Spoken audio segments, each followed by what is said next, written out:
नमस्कार दोस्तों, स्वागत करते हैं आप सभी का। दोस्तों, बिहार दरोगा मेंस का प्रैक्टिस सेट डेली बेस पे कुछ दिनों से नहीं चल पा रहा है। इसका कारण ये है कि मैं घर पे नहीं हूँ और मैं कहीं और हूँ, लेकिन कोशिश करके आपको प्रैक्टिस सेट प्रोवाइड कराने का पूरा कोशिश कर रहा हूँ। ठीक है, तो आप सभी लोग आज का 50 जो प्रश्न है उसको शुरू से अंत तक लगाइएगा और अपना स्कोर बताइएगा कि आप कितना क्वेश्चन सही कर पा रहे हैं। ठीक है, आज का जो प्रैक्टिस सेट है और भी इम्पोर्टेंट होने वाला है। इसमें आपको सभी सेगमेंट का क्वेश्चन देखने को मिलने वाला है। ठीक है, और हाँ, आप सभी लोग को करना क्या है कि लास्ट में कमेंट करना है कि आप सभी लोग कितना क्वेश्चन सही कर पा रहे हैं। और आपको 300 आज का टारगेट है, इसको आप पूरा करिए और मोटिवेट कीजिए मुझे कि मैं आपको डेली बेस पे प्रैक्टिस सेट प्रोवाइड करा सकूँ। 300 लाइक करिए, ये बहुत बड़ी बात नहीं है, आप तुरंत इसको प्रोवाइड कर सकते हैं और इसको तुरंत कंप्लीट कर सकते हैं। लाइक करिएगा, शेयर करें ताकि और भी लोग वीडियो को और भी बेहतर तरीके से दरोगा मेंस के लिए प्रैक्टिस सेट और भी बेहतर तरीके से कर पाएंगे। तो चलिए आज का पहला प्रश्न देख लेते हैं। आज का पहला प्रश्न है कि एक सांसद अथवा विधानसभा का सदस्य राष्ट्रपति निर्वाचित हो सकता है, परंतु आपको 5 सेकेंड का टाइम मिलेगा। ठीक है, 5 सेकेंड का समय मिलेगा। 5 सेकेंड में सही उत्तर बताना है सभी लोगों को। चलिएगा, आज थोड़ा बारिश भी हो रहा है, आप सभी के पास बारिश भी हो रहा होगा। यहाँ पे बारिश का मौसम है, इसलिए थोड़ा बहुत आपको आवाज़ भी आ रहा होगा। ठीक है, इसको इग्नोर कीजिएगा। निर्वाचित होने के परंतु उपरांत अपनी सदस्यता छोड़नी होगी, यानी पहले का उत्तर सी हो जाएगा। नेक्स्ट क्वेश्चन है, भारतीय संविधान का कौन सा अनुच्छेद राष्ट्रपति के पद के लिए पुनः निर्वाचित की योग्यता निर्धारित करता है? आंसर करिएगा, कौन सा अनुच्छेद है। क्वेश्चन नंबर 2 का उत्तर क्या होगा? चलिएगा, क्वेश्चन नंबर 2 का उत्तर हो जाएगा आर्टिकल 57, यानी आपका डी उत्तर सही हो जाएगा। अगला प्रश्न है कि अगर भारत के राष्ट्रपति के चुनाव में कोई विवाद हो तो उस विवाद को सौंपा जा सकता है। आंसर करिएगा, इंपॉर्टेंट है आज का पहला प्रश्न।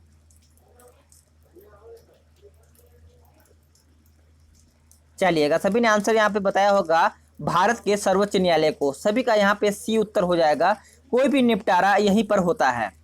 नेक्स्ट क्वेश्चन है कि राष्ट्रपति 5 वर्ष तक अपने पद पर रहता है, किस तारीख से या फिर किस तिथि से या फिर किस दिन से? आंसर करिएगा, क्वेश्चन नंबर 4 का उत्तर क्या होगा।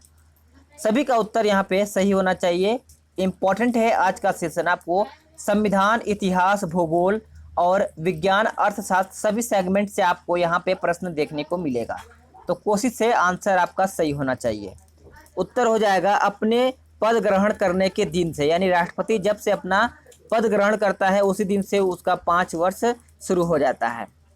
भारत के राष्ट्रपति अपना त्याग पत्र किसको संबोधित करके देते हैं? उपराष्ट्रपति को देते हैं, यानी बी आपका उत्तर यहाँ पे सभी का सही हो जाएगा। नेक्स्ट है कि भारत के राष्ट्रपति को उसके पद से हटाया जा सकता है, किसके द्वारा?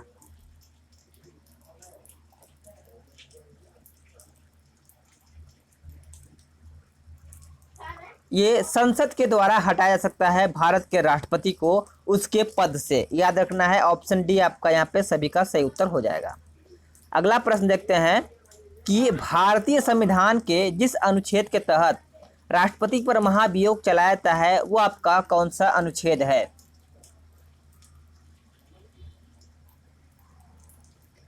चलिएगा, सभी ने आंसर यहाँ बताया होगा अनुच्छेद 61। बहुत सही, अनुच्छेद 61 के तहत राष्ट्रपति पर महाभियोग चलाने का प्रावधान किया गया है। आर्टिकल 61।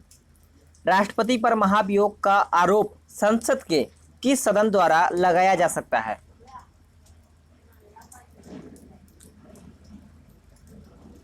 उत्तर हो जाएगा संसद के किसी भी सदन के द्वारा, यानी संसद के किसी भी सदन के द्वारा राष्ट्रपति पर महाभियोग का आरोप लगाया जा सकता है। याद रखना है सभी लोगों को।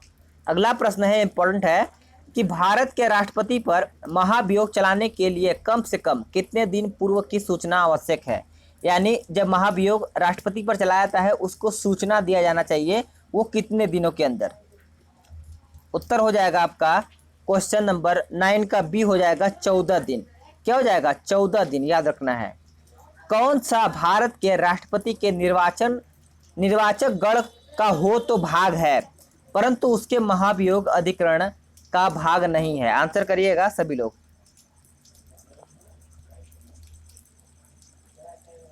चलिएगा, राज्यों के विधानसभाएं यानी महाभियोग देखा जाए तो महाभियोग का प्रक्रिया आपका लोकसभा और राज्यसभा के तहत भी होता है। आपका डी उत्तर, सभी का उत्तर सही हो जाएगा। अगला है कि परम भागवत उपाधि धारण करने वाला प्रथम गुप्त शासक कौन था। प्रथम गुप्त शासक पूछा गया है, आंसर करिएगा, इंपॉर्टेंट है। उत्तर हो जाएगा 11 का चंद्रगुप्त द्वितीय। क्या हो जाएगा, सी आपका यहाँ पे उत्तर सही हो जाएगा। अगला प्रश्न देखते हैं कि समुद्रगुप्त के प्रयाग प्रशस्ति वाले स्तंभ पर निम्न में से किसका लेख मिलता है। निम्न में से किसका लेख मिलता है, आंसर करिएगा, इंपॉर्टेंट है। चलिएगा, ऑप्शन ए हो जाएगा जहांगीर। आपको थोड़ा बहुत शोर दिखाई दे रहा होगा, बारिश हो रहा है, ठीक है, बारिश हो रहा है इसलिए थोड़ा सा आवाज आ रहा होगा आपको। दिल्ली के कुव्वत उल इस्लाम मस्जिद के प्रांगण में प्रसिद्ध लौह स्तंभ किसकी स्मृति में बना है। किसकी स्मृति में बना है। चलिएगा, उत्तर हो जाएगा चंद्र, यानी देखा जाए लौह स्तंभ निर्माण किया था इसी ने। बी आपका उत्तर सही हो जाएगा। हुनों ने भारत पर आक्रमण किया था, यानी हुनों ने भारत पर आक्रमण किया था किसके शासनकाल में। आंसर करिएगा, इंपॉर्टेंट है आज का पहला प्रश्न। और सभी आज का पहला प्रश्न और टोटल 50 प्रश्न आपका इंपॉर्टेंट हो जाता है। उत्तर क्या हो जाएगा, क्वेश्चन नंबर 14 का उत्तर हो जाएगा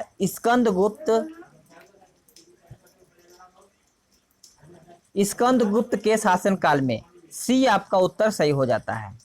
अगला है कि ईसा की 3री शताब्दी से जबकि हुण आक्रमण से रोमन सम्राट यानी साम्राज्य समाप्त हो गया, भारतीय व्यापारी किस पर अधिकाधिक निर्भर हो गए थे। आंसर करिएगा सभी लोग।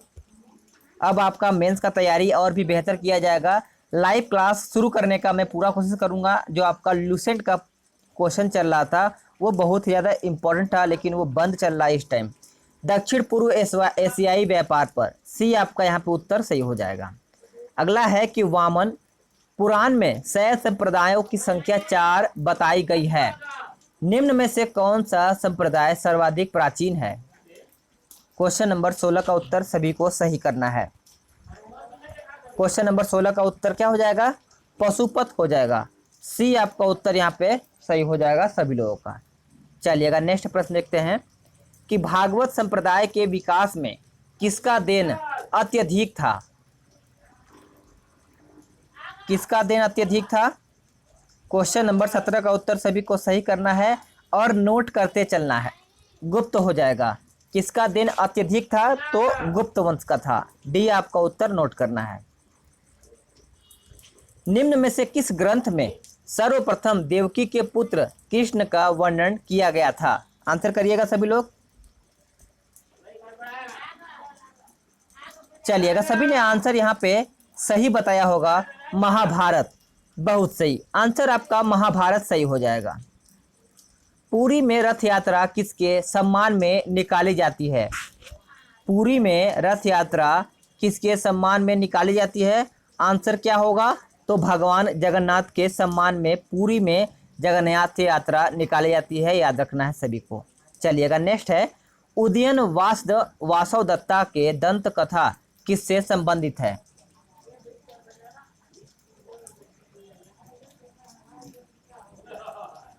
चलिएगा, उत्तर सभी ने यहाँ पे सी बताया होगा, महिष्मती। क्या हो जाएगा, महिष्मती। उत्तर आपका सी उत्तर सही हो जाएगा। चलिएगा, यहाँ से आपका क्या होता है, भूगोल स्टार्ट होता है। पाक खाड़ी किनके बीच स्थित है। आंसर करिएगा, 21 का उत्तर क्या होगा। आज आपका प्रैक्टिस सेट डेली जो 8 बजे अपलोड होता था वो आज लेट से अपलोड हो रहा है, लेकिन क्या किया जाए, समय नहीं मिल पा रहा है कि आप सभी लोग के लिए प्रैक्टिस सेट प्रोवाइड करा सकूं, लेकिन कोशिश है, थोड़ा सा लेट होगा लेकिन प्रोवाइड जरूर किया जाएगा। उत्तर क्या हो जाएगा, लक्षद्वीप और मालदीव समूह। अगला प्रश्न है कि हिंद महासागर और लाल महासागर को कौन सी जल संधि जोड़ती है। आंसर करिएगा, क्वेश्चन नंबर 22 का उत्तर क्या होगा। हिंद महासागर और लाल महासागर को कौन सी जल संधि जोड़ती है। उत्तर हो जाएगा सभी का ऑप्शन ए, बॉब अलमंडेल, यानी ए उत्तर आपका सही हो जाएगा। अगला है कि भारत की सर्वाधिक वर्षा मुख्यतः प्राप्त होती है कहाँ से? आंसर सभी लोग सही करिएगा, कोई भी आंसर यहाँ पे ज़्यादा सही करिएगा, ठीक है। उत्तर हो जाएगा आपका दक्षिण पश्चिमी मानसून से।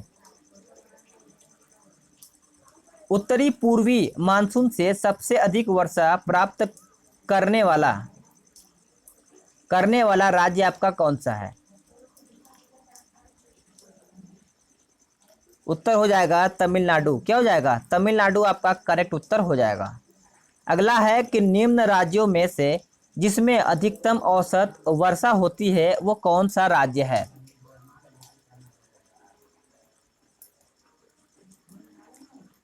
आंसर सभी ने यहाँ पे सही बताया होगा। क्वेश्चन नंबर 25 का उत्तर क्या हो जाएगा? बी हो जाएगा, Sikkim. Sikkim is the right उत्तर हो जाएगा। अगला है कि भारत के उत्तरी मैदान में शीत ऋतु में वर्षा होती है।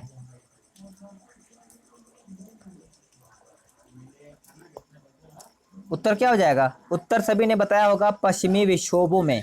क्या हो जाएगा? ए आपका उत्तर सही हो जाएगा। अगला है कि भारत में शरतकालीन वर्षा के क्षेत्र आपके कौन से हैं?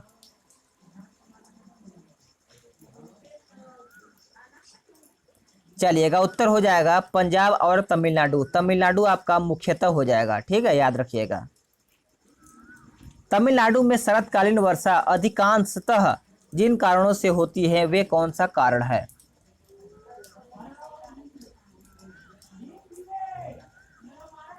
चलिएगा, उत्तर हो जाएगा सभी लोगों का ऑप्शन सी, उत्तरी पूर्वी मानसून से। सी आपका उत्तर यहाँ पे सही हो जाएगा।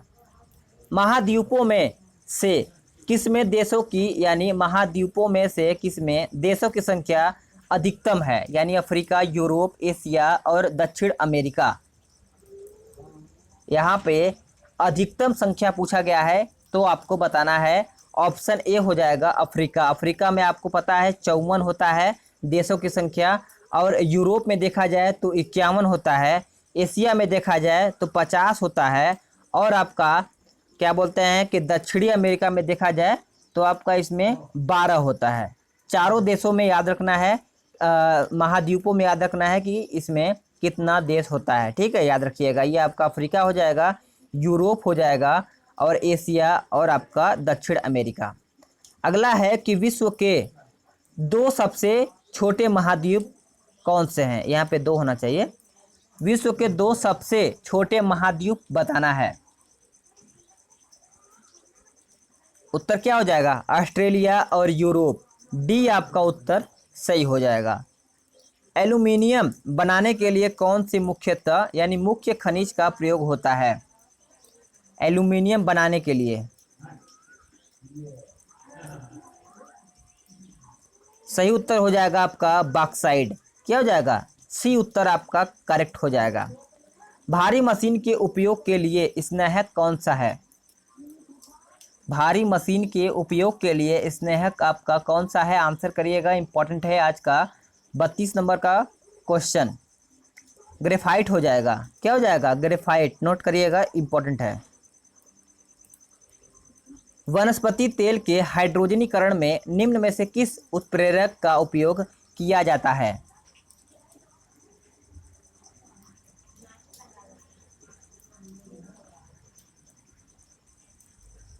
चलिएगा, उत्तर हो जाएगा निकेल। क्या हो जाएगा? निकेल आपका सही उत्तर हो जाएगा।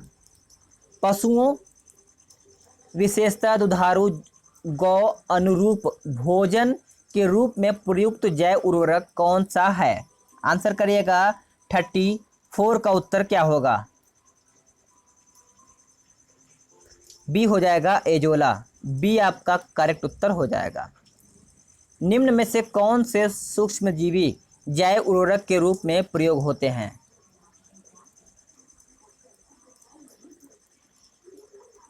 उत्तर हो जाएगा साइनोबैक्टीरिया। ए आपका सही उत्तर हो जाएगा। निम्न में से कौन सा मानव शरीर के सबसे छोटी हड्डी है?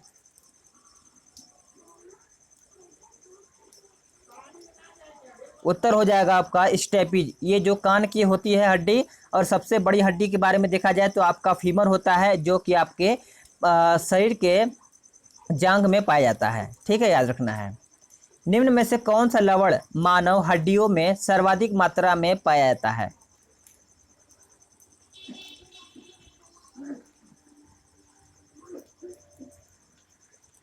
उत्तर हो जाएगा कैल्शियम फॉस्फेट। सी आपका करेक्ट उत्तर सभी का हो जाएगा। दांतों पर जमी परतें बनी रहती है।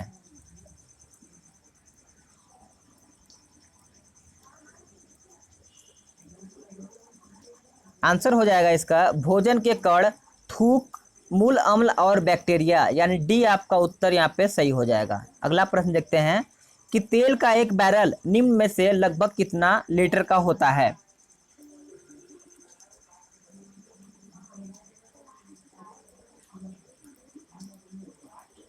चलिएगा, उत्तर हो जाएगा ऑप्शन बी 159 लीटर का आपका एक बैरल के लगभग देखा जाए तो होता है। निम्न में से कौन एक वायुमंडल के ओजोन परत की मोटाई नापने की इकाई है?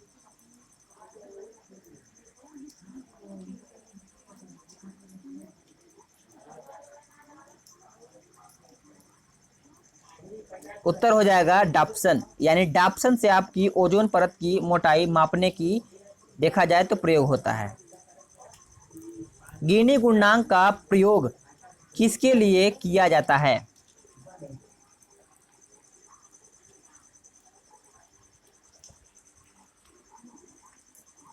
41 का उत्तर हो जाएगा आय के वितरण की समानता के लिए। ए आपका उत्तर सही हो जाएगा। नेक्स्ट है कि सार्वजनिक क्षेत्र का तात्पर्य क्या है?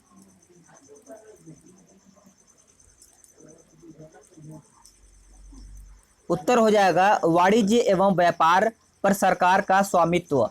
सी आपका यहाँ पे उत्तर सही हो जाएगा। भारत में सर्वप्रथम राष्ट्रीय आय का आकलन किसने किया था? इंपॉर्टेंट है, नोट करिएगा, इकोनॉमिक्स का क्वेश्चन आपका है। ठीक है, आपका सभी सेगमेंट का क्वेश्चन अब नहीं छूटेगा, पांचों सेगमेंट का आपका क्वेश्चन यहाँ पे कराया जाएगा ताकि आपका प्रैक्टिस जो है दरोगा मेंस का और भी बेहतर हो जाए।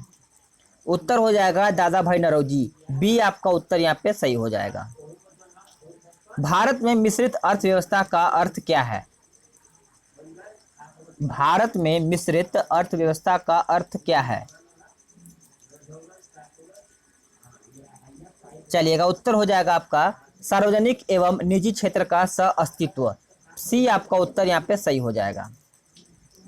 1949 में भारत सरकार द्वारा नियुक्त राष्ट्रीय आय समिति का अध्यक्ष निम्न में से कौन था?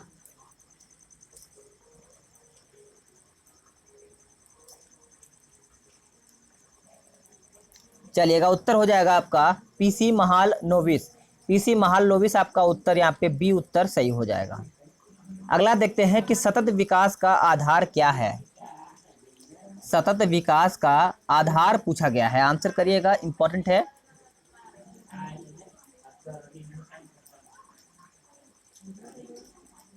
चलिएगा, सभी ने आंसर यहाँ पे सी बताया होगा, पर्यावरणीय दृष्टिकोण। सी आपका यहाँ पे उत्तर सही हो जाता है। अगला है कि कच्छ की कड़ी में स्थित कांडला किसके लिए प्रसिद्ध है? किसके लिए प्रसिद्ध है, आंसर करिएगा सभी लोग।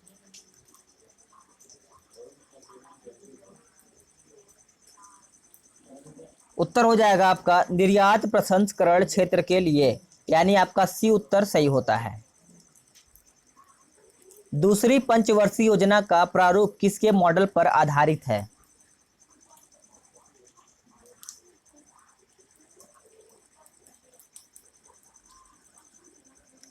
सही उत्तर हो जाएगा आपका पीसी महालनोबिस, यानी आपका बी उत्तर सही हो जाएगा। निम्न में से कौन भारत में भूमि सुधार का हिस्सा नहीं है?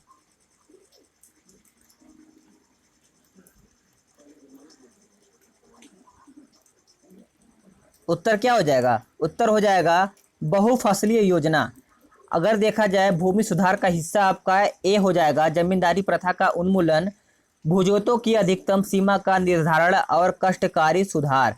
तो आपका डी उत्तर यहाँ पे गलत होता है। ठीक है, अगला प्रश्न देखते हैं कि जैसे जैसे अर्थव्यवस्था का विकास होता है वैसे वैसे जीडीपी क्षेत्र का योगदान क्या होता है? घटता है, बढ़ता है, या फिर पहले घटता है फिर घटता है, या फिर स्थिर रहता है?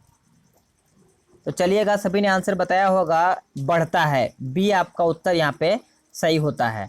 तो दोस्तों आपका यहाँ पे 50 क्वेश्चन समाप्त होता है। अब आपको बताना है कि 50 में से कितना प्रश्न आप सही कर पाए हैं। कमेंट करिएगा सभी लोग कि 50 में से आप कितना सही कर पा रहे हैं। अगर आप 35 भी क्वेश्चन सही करते हैं तो आपका मेंस का तैयारी बेहतर तरीके से सही चल रहा है। ठीक है, ईमानदारी से आप सभी लोग कमेंट करिएगा, किसी को दिखाने के लिए नहीं। आप भले ही 25 क्वेश्चन या फिर 30 क्वेश्चन सही करें, लेकिन अगर यहाँ पर ईमानदारी दिखाएंगे तो आपका एग्जाम में सिलेक्शन और भी बेहतर तरीके से सही में होगा। ठीक है, ये जो क्वेश्चन का लेवल आप सभी लोगों ने देखा होगा, ये आपके मेंस से यानी बीपीएससी पैटर्न पे सभी क्वेश्चन सटीक बैठता है।